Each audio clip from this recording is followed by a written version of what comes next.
Hello, Chris Godinez, licensed professional counselor, also the host of We Need to Talk on every Sunday at noon on YouTube, and then I post it up to We Need to Talk on Facebook. This video is for educational and informational purposes only. It does not represent the ACA, the APA, or any other damn therapist for this matter.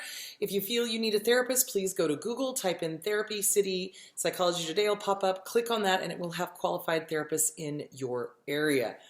Boom. Okay, this is a pre-record, guys. This is not live, so, don't bother chatting because I'm not here. That's an interesting statement. Anyway, so I wanted to answer a bunch of questions that we had left over from last week. So let me see if I can plow through them. I've been trying to find a video on yours that deals with blame shifting. Can you please talk more about that? Okay. Blame shifting. So what blame shifting is that the narcissist can never, the abuser can never, and this goes for malignant borderlines as well, never take responsibility for their own stuff. Ever. Ever, ever, ever, ever, ever. So what they do is, it's an ego defense mechanism. It's blame shifting. So they do something blatantly horrible or even not blatantly horrible, covert, whatever. And then what they do is they flip the script and suddenly it's your fault that they behaved this way. And so it's called blame shifting. It's called flipping the script. They use a lot of word salad during that time period. It's a common thing that abusers use because they want to desperately not take responsibility for their own fuck-ups and their own behaviors, and so they are desperate to put it on somebody else. This is common. They often have what is described as a Jekyll and Hyde personality. So it's like they can be super sweet, super nice, super whatever, and then when they get close to being held accountable for behavior, flips on a dime, and they're vicious, mean, nasty, blaming, shaming, guilt-tripping, etc. So that's blame shifting. So anytime, look, here's the deal. When somebody brings something to my attention that they don't like, I validate it. Okay, I hear it, I see it. I take responsibility for it. I understand why you're feeling that way, and then hopefully work it out, okay? And or apologize when appropriate. What abusers do is they never apologize, ever, for anything. They could do something massively heinous, and they will just be like, well, you made me, or, well, it's because of, I don't know, the moon, or, whatever. They'll come up with whatever reason it is that it's not their fault or their responsibility. A normal, healthy person doesn't do that. A normal, healthy person goes, whoa, okay, you're having this problem with me. Let's talk about it. Let's try to figure this out, what's going on, and then you work it through. And each person takes responsibility for their part of the communication breakdown or what happened or whatever. A narcissist will not do that. A narcissist will flip the script, blame, shame, guilt trip. It's called blame shifting.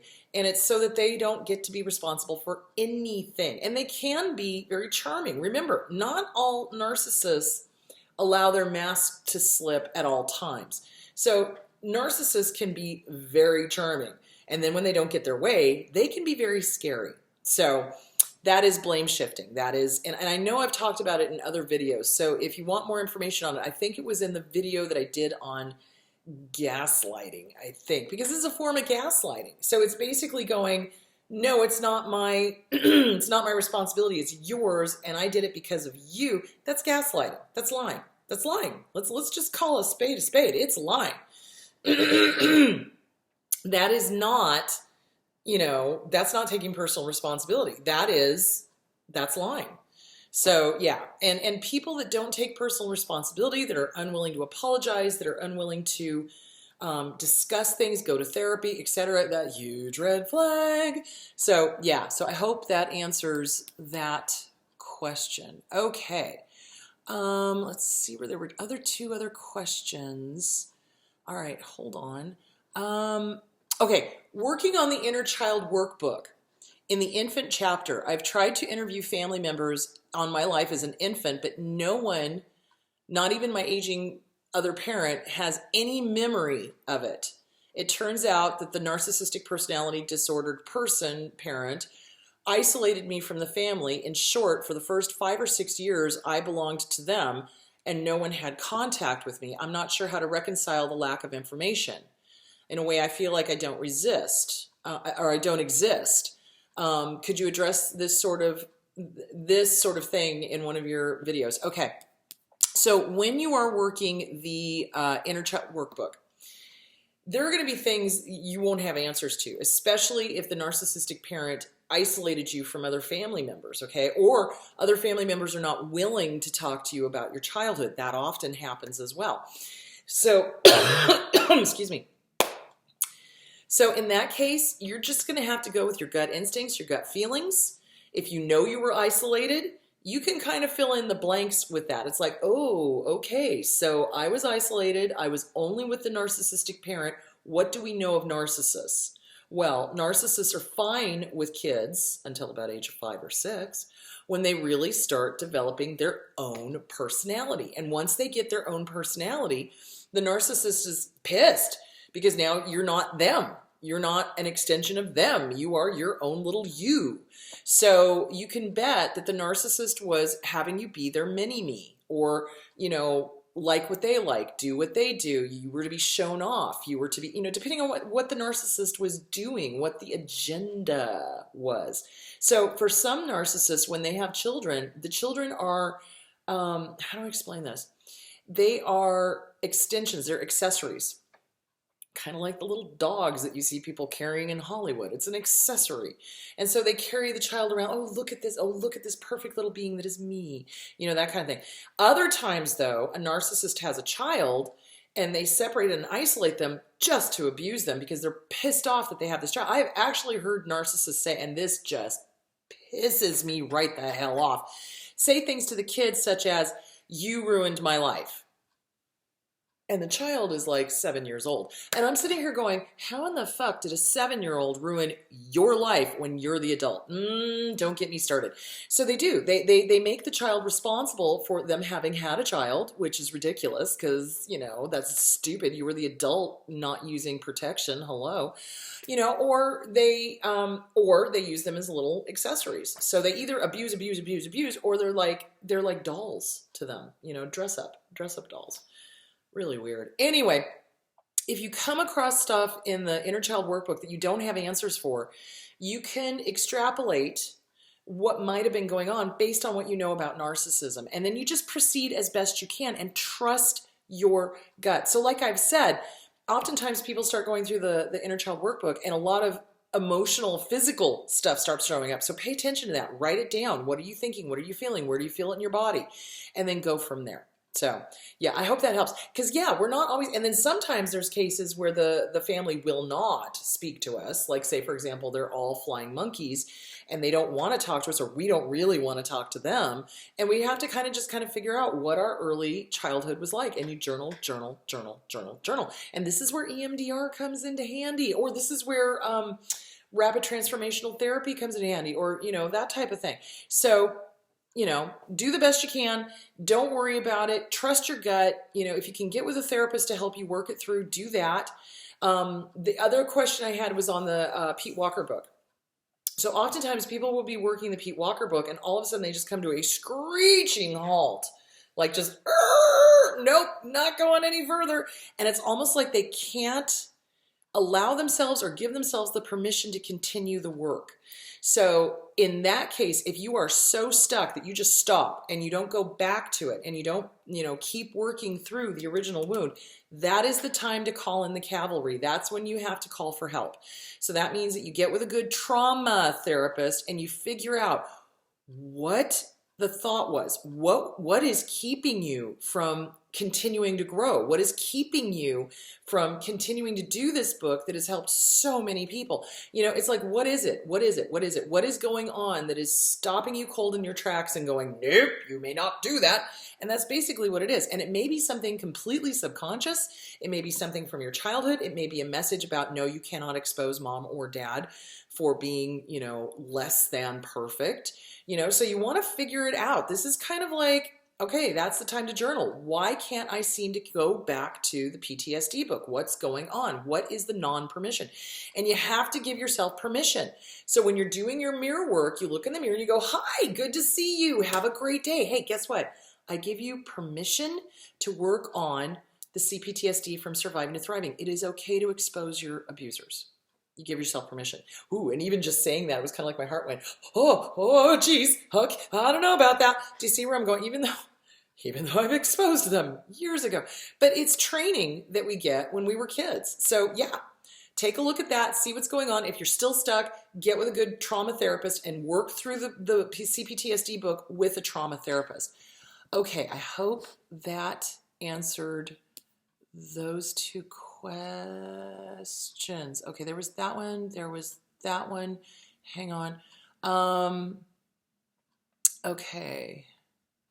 All right, hang on. That's not a current one. So let me see where I'm going next. Okay, now, why don't I feel sexually attracted to a healthy, non-narcissistic man despite respecting him and liking him a lot? How do I get to a place where I can feel attracted to him? Wow, well, that's kind of a complicated question because attraction is more than somebody being healthy. You know, I hate to say it, but it's like personality, looks, common interests, pheromones, you know, all of that plays into whether or not we are attracted to someone, you know.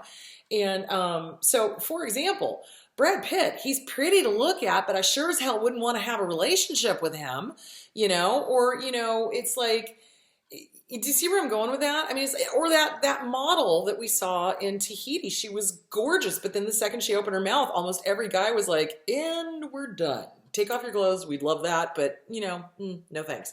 Do you see where I'm going? So there's a lot to attraction.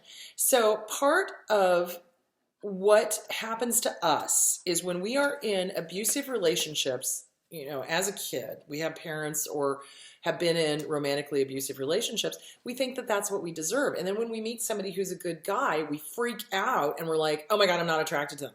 That's exactly what happened to me and John. So like when he and I first started dating, he kissed me and I was like, oh my God, no, I want to date other people, right? Because I still thought I didn't deserve a good guy. So, you know, work on that. And it may just be that you are simply not attracted to him. So journal it out. What do you like about this guy? What do you not like about this guy? Where's the disconnect if that's the case? And maybe it's something other than psychological, but maybe it's because you don't feel you deserve somebody that's healthy, happy, and whole. So get with a good trauma therapist and start exploring that. You do not want to dive into a relationship until you know who the hell you are. You do not want to dive into a relationship until you are clear on what you want and what you don't want. And if you're still finding yourself attracted to the bad boys, like this guy, let's say, for example, he's a healthy, normal person, and you're not attracted to him because he's not, quote unquote, exciting enough, you may want to take a look at that. That's trauma, crisis. There's a word for it, and my brain just went. So it's when we're addicted to the trauma and the crisis and we want the intermittent positive rewards and we want the drama, okay? So if there's no drama with this guy, that's a good thing. That's a good thing. And that says to me that if you're still not attracted to somebody who's a good person, who's kind, who's gentle, who's healthy, who's, you know, they're good looking, they're this, they match everything else, but it's the inner child going, no, no, no, no, no, I want that replica of mom or dad and I need the drama, then you need to get with a good trauma therapist and work on that because that is going to be your undoing because you'll just go find another abuser. Okay, hope that answered that question. Aren't law enforcement officers trained to spot deception? Are narcs better at fooling them? Oh, didn't I answer this? I thought I did. Law enforcement officers are really, again, like judges, remember, any position of power will attract narcissists. So, and I'm not saying all law enforcement is narcissistic, but a lot are. And not all judges are narcissistic, but a lot are. Not all lawyers are narcissistic, but a lot are. And remember, they are interested in just getting this handled and getting it done and getting the paperwork done. They don't really care. They're not psychologists, okay? As far as spotting deception, yeah, when they're on a murder case or something, but the police officers that are being sent to your apartment are generally not detectives, okay? That's a special realm of law enforcement. So, yeah, no, and narcissists, remember, can be extremely charming, charming, charming, charming, and yeah, they can fool. Are narcs better at fooling them? My ex-narc is on her third intimate partner since I ended it, and all these guys have been cops. Yeah, so remember, it's, there's narcissists in every single profession. Um, my wife wakes up in a panic, sweating from vivid nightmares, and is confused, upset, and scared. It comes out as annoyed rage. How can I help her? Encourage her to get to a trauma therapist, because night terrors are a part of PTSD. Irritability is a part of PTSD. Um, what am I thinking? Irritability is a part of PTSD. The rage. So remember, anger is not a pure emotion. Love is love, lust is lust, happy is happy, sad is sad. Rage or anger is always being fueled by fear. So when you're dealing with a rager that's abusive and it's borderline, they're terrified of being abandoned. That's what's fueling that rage. If you're dealing with a narcissist, they're terrified of losing control. There's a big difference. And that's what's fueling that rage. So it's always a fear that fuels the anger and the rages. But when we have PTSD, when we have a history of trauma and we're waking up with night terrors and we're angry because of it, it's because we're terrified. So I would encourage your spouse to go get into a good trauma therapist to work on the trauma so that you can lessen the night terrors, so that she can learn how to deal with she or he can learn how to deal with the fear and the thoughts and the nightmares and the this and the that, so that it doesn't get taken out on you. That's hugely important. And if they're not willing to work on themselves to handle that, Houston, you got a bigger problem. So there is that. Okay, can and do narcissists use religion and death to reconnect with their previous partners? Oh, hell yes. Oh, God, yes. Oh, fuck yes. Absolutely they do. So, remember, there are different types of narcissists. So communal narcissists use religion. Communal narcissists can be any religion. They can be Buddhist. They can be, Christian. They can be Sikh. They can be, pick a religion. They can be it. And they will use the scriptures or the dogma of that particular religion or the guilt of that particular religion to just get people back in line. And when somebody dies, I call it the death hoover. Yeah, absolutely. If somebody dies, all of a sudden you'll hear from an ex that you haven't heard from in years. They hear about your mother dying, your father dying, your spouse dying, or something, an Aunt Bertha, or whatever. And they'll suddenly get back in touch with you, hoping to play on that vulnerability around death, because remember, our society does not cope with death well. And yeah, they'll use a funeral. They'll use anything to try to hoover you back. They'll use religion. You betcha. Abso-freaking-lutely. If they're an ex and they were abusive and they are suddenly showing up and trying to reconnect with you because somebody died in your family, don't answer them. Don't do it, Frenchie. It ain't going to turn out well. All right. Oh, my phone keeps bothering me. What is going on? Nothing important. Okay. You mentioned Adult Protective Services. What is that? What do they do? Does it have different names in different states? Honestly, hun, I don't know if it has different names. I'm assuming it all has the same kind of name. I'm in Arizona, so in Arizona it's called Adult Protective Services. You could Google it and just say, go to Google, Adult Protective Services, all 50 states, and see what pops up. So it should have the same name. I don't know, because I only live in Arizona. What they do is basically similar to Child Protective Services, which is if an adult is being abused physically. Now remember, these places do not investigate mental abuse. They don't. They don't investigate emotional abuse. Unfortunately, it's still not considered abuse according to the law. So, but if an adult is being physically abused, beaten up, black eyes, broken bones, et cetera, or they're in I can't even say the word, imminent danger, then Adult Protective Services will step in and do an investigation. And they act like Child Protective Services. So they'll open a case, they'll take information, they'll do in-home visits if needed. But it's only if there is imminent danger. So that is what they do. Or if it's an elder abuse case and they're being financially abused. So yeah, that's what they do. Okay, Adult Protective Services. How do you explain, or how or when do you explain to a child 4 and 2 why you're having to cut out family. You keep it age appropriate. You answer their questions. So when children start asking questions, why aren't we going over to grandma? Where's Nana? Where's Nona? Where's, whatever. You keep it age appropriate and you give them as much as they need to know and no more. So in other words, the biggest mistake that I see people making is they over explain to a 4-year-old or 2-year-old what's going on. And all the kid wants to know is, why aren't we going over to grandma's anymore? Well, grandma and I are taking a timeout. That's all you need to say. They don't need to know the whole thing. As they get older and can cognitively understand, then you can say more. So like, let's say they're 10, right? And they're asking questions. Well, I don't understand. Why don't we go over to grandma's anymore? Honey, grandma and I are not getting along. Grandma is being really not okay in her behavior towards me, and I just don't want that to affect you or anybody else, and I'm unwilling to put up with disrespect. Okay? There you go. Short, sweet, to the point, And then if the kid has more questions, you answer appropriately, age appropriate. You're not going to say that to a 4 or a 2-year-old. But, it's just like, well, we're taking a timeout. Grandma's in timeout right now. That's all you need to say for a 4 or a 2-year-old. As they get older, you can explain more. You never want to badmouth. You can state facts. Grandma is being disrespectful, and I'm not going to allow her around us. That is true. If they're narcissistic and they're being disrespectful, you don't want to name call.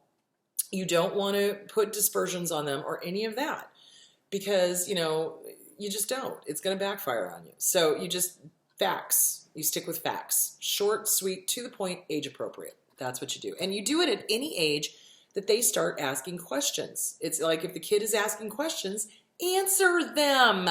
Because if you put them off and are like, I don't know what to say, and this includes talking about sex. When a kid starts asking about sex, it's time to have the talk with them. Age appropriate.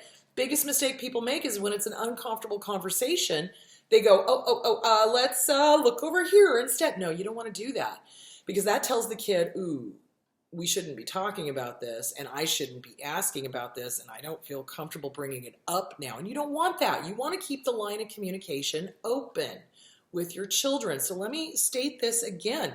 Syphilis has made a comeback, guys. It's killing people. And syphilis doesn't just go away when you have that antibiotic shot. It can go dormant in the body for 30 years and suddenly show up again. I don't know why more doctors are not talking about this. So yes, the antibiotics will knock it down and your blood tests will show that it's gone, but there have been cases where it suddenly pops back up 30 years later, even though there's been no more, exposure to it.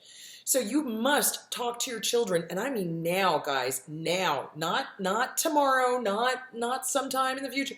Age appropriate, especially if they're in the ages where they're going to be starting to have sex, about protection, about always using a condom, about, taking good care of yourself, paying attention to, what the signs and symptoms of syphilis are, etc. Syphilis, gonorrhea, HIV, holy shit, guys. I'm not kidding you. The stuff I am seeing come across my couch now. Honestly, I thought that syphilis had been pretty much eradicated because, antibiotics. Wrong! It's out there. So, and it's heartbreaking because there are elder teenagers, in the 1920 range that are getting this, not knowing what it is, waiting until it manifests in some other part of the body and then being in real trouble. So it is nothing to mess around with. You must speak to your children about sex, age appropriate. You must speak to your children about, family issues, age appropriate, and you give them as much as they need to know. So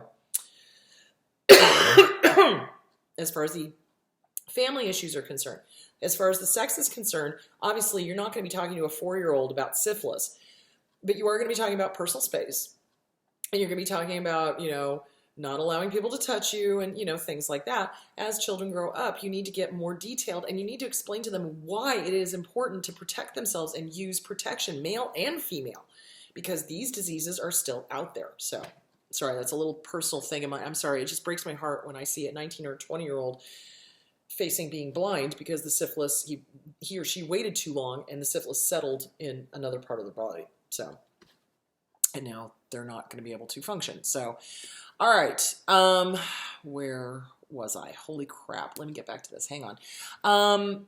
Okay. Is there another term for gaslighting if you want to make a complaint about what is happening in a supposed service? It's called lying, rewriting history. That's what gaslighting is. By the way, happy new decade. Happy new decade to you too. Yeah, it's lying. This person was less than honest. They are rewriting history. This did not happen. That's what you say. It's lying. Gaslighting is lying. Gaslighting is lying. It's more insidious than lying, though, because what they do is they take an event that happened and then say, well, that never happened, or I never said that, or you did this when you didn't, and so they're rewriting history. So yeah, it's lying, basically. Okay. Do narcissists use religion? Okay, I answered that one. Why did that one come back up? That's weird.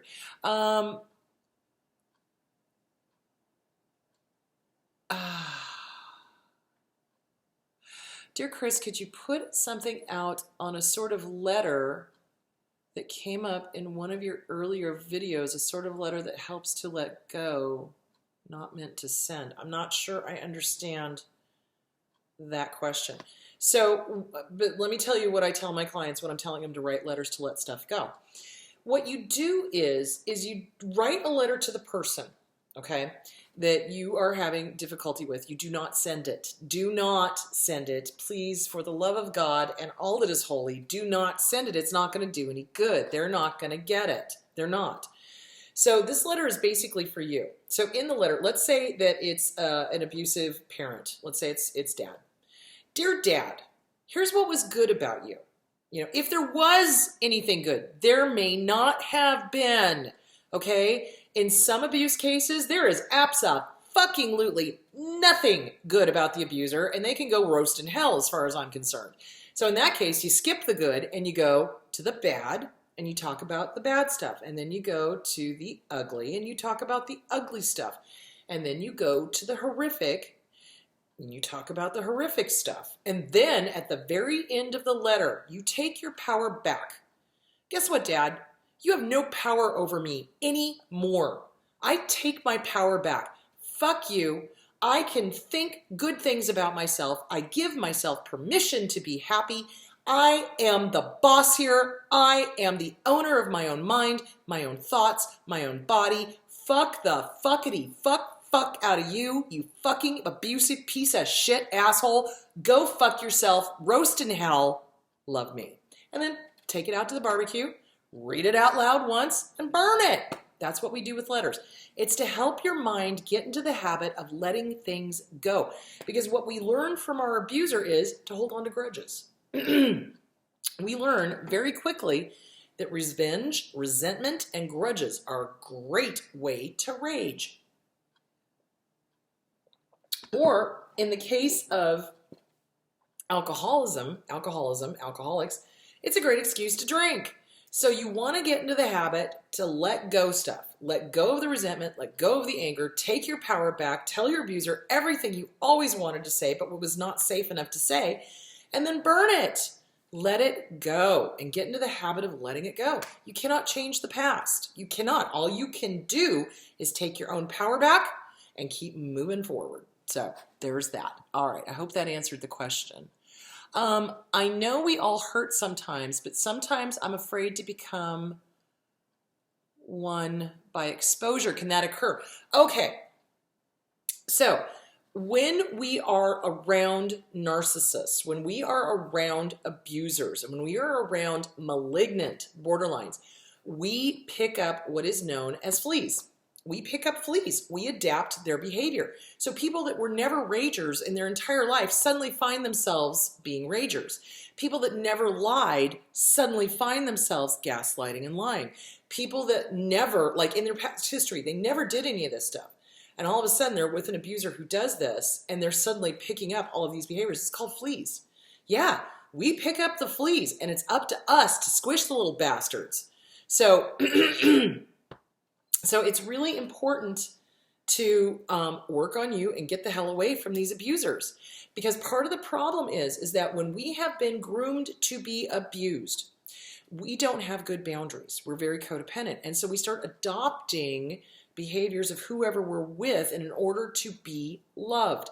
Disease to Please, Harriet Breaker. Read it, live it, love it, do it.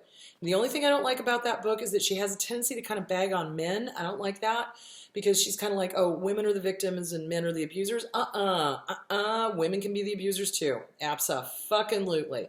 Doesn't matter. Male, female, same sex, not same sex, doesn't matter. Anybody can be an abuser. So I don't like that part. But you know, when if she does that, just kind of go, okay, this applies to everybody. And remember, she wrote it a few years ago, and she has actually passed away now. So, but it is a good book. So, Disease to Please by Harriet Breaker. Read it. So we adopt our abuser's personality in an effort to be loved. That's what we do, and that's picking up fleas. And you must get with a good trauma therapist so that you've got really good, solid boundaries so you know who the hell you are, so that you do not pick up other people's personality. So yeah, get with a good trauma therapist, work on boundaries, work on self-esteem, work on not picking up other people's. Hold on, I got to turn off my heater because now I'm getting too hot. Other people's personality. Yeah, absolutely. All right. So yeah, that's picking up fleas. So people who have never previously lied or cheated or stolen or, you know, raged, and suddenly they're doing all of this, it's because they're trying to match their abuser so that the abuser will love them. Boom, shakalaka. All right, let's get to the next question. Okay, wait, hang on. There was another one over here. Good Lord.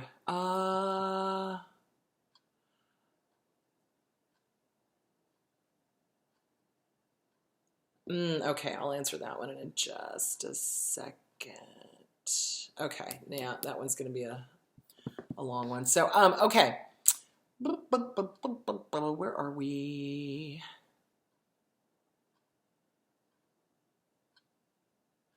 So if you're being sexually assaulted and you behave like a 9-year-old, is that regression? How do I deal with that? What's the best approach? You got to get with a trauma therapist. You must get with a trauma therapist. Trauma therapist, trauma therapist, trauma therapist. Absolutely. I mean, assault is a trauma. And yeah, and we regress, you bet. And it's flight, flight, freeze, or fawn. And oftentimes, if there is a rape going on, the target of the rape will fawn in an effort to not be killed. So that's part of our survival. So yeah, I would get with a good trauma therapist. Yeah, the best way to deal with it is to get with a good trauma therapist. You're gonna need support. You're gonna need tools. You're gonna need a whole bunch of dealing with that. It's dissociation as well. So get with a good trauma therapist. Okay, how do people from the lowest caste do self-care? No money or health or even home, thank you. Okay. I don't know a lot about the caste system in India. This is from a person in India. I don't know a lot about the caste system. I do know that it is very restrictive and that people can't seem to be able to move up. So self-care is not always about money, guys. It's not. It is about honoring you, respecting you, doing the best you can for you mentally, emotionally, physically, fiscally, the whole thing. And it's not about money. I mean, sometimes self-care is simply going outside and looking up at the stars and looking at the universe and being amazed. That's self-care. Or reading books, or bettering yourself, or taking a hot bath, or, you know, it doesn't have to involve money. And I keep telling people this. I don't know enough about the healthcare situation in India to give a really good answer. I don't know what to tell you, and I don't know how to break out of castes because I'm here in Arizona. So, you know, if there's no money and there's no healthcare, what you do is you work on yourself and you find mentors that you can work with to help you. And you find friends that are healthy, and you find ways to do self-care that involve no money. And like I said, self-care is not always, oh, I'm going to the spa and I'm getting a massage. No, sometimes self-care is listening to videos on YouTube, learning all you can, and making sure that you're not being abused. That's self-care. You know, sometimes it's making sure you're drinking enough water. Sometimes it's making sure you're getting enough sleep. Sometimes it's, you know, whatever. So unfortunately, I don't know enough about the social situation in India to give you a really good answer. But there are things that you can do that do not involve money at all. And a lot of it is mental. A lot of it is, where's your mental state? How can you take care of yourself mentally? Write yourself a love letter. Write yourself everything that you know to be true about you that you like. That's self-care, guys. That is self-care. So I'm sorry I don't have a better answer for that. And then there was another question on here. Hold on. Let me see if I can look this up really quickly. Boop, boop, boop, boop, boop, boop, boop, boop, boop. Hang on, because they're asking the question that I really am not sure of the answer, and I want to make sure I get this right. Hang on. Let me put this in here. There we go. All right. Let's see what that is. Oh, okay, hang on. Somebody is asking me a question on phobias. Okay, let's see if I can find these phobias. Hang on just a second. Emetophobia? Okay, let's see if it's here. Oh, no, I don't want to register my email. Thank you very much. Oh, that's annoying. Well, I'll tell you what. Okay, the person who asked me about emetophobia and geniophobia, let me answer that in a different video, because phobias are a completely different ball of wax. So, and we do, what I can tell you is, we do get a lot of phobias that we didn't have as little kids. So oftentimes what people will tell me is that, you know, I got out of the relationship with my narcissistic parent and all of a sudden I'm terrified of everything. And then looking back at pictures of them as a child, they're like, but I wasn't afraid then. Why wasn't I afraid then? Why am I afraid now? Narcissists and malignant borderlines like to put fears into us. They want us phobic about everything. They want us germaphobes. They want us to be terrified of leaving our house. They want us to be afraid of other people. They want us to, you name it, they do it. And the reason they do it is because it keeps us at home. It keeps us under their thumb. And also, for their little ego, it's a ha, ha, ha, I made you afraid. Ha, I'm controlling you. So yeah, I want to do a different video on, I'm going to answer those questions, but I'm going to do a different video on phobias because I think that is something that needs to be talked about. So there is that. Okay. All right. I think those are all the questions that I have today. I will answer the question on phobias probably on Sunday. So, all right, guys. Well, thank you for tuning in. I hope this was helpful. And I will see you on Sunday. And I believe we are talking about learned helplessness. Learned helplessness. So, you know, why? And this is, phobias are a part of that. So we'll kind of roll those two into one. All right, guys, have a great week, and I'll talk to you later. Bye. I'll see you on Sunday. Bye.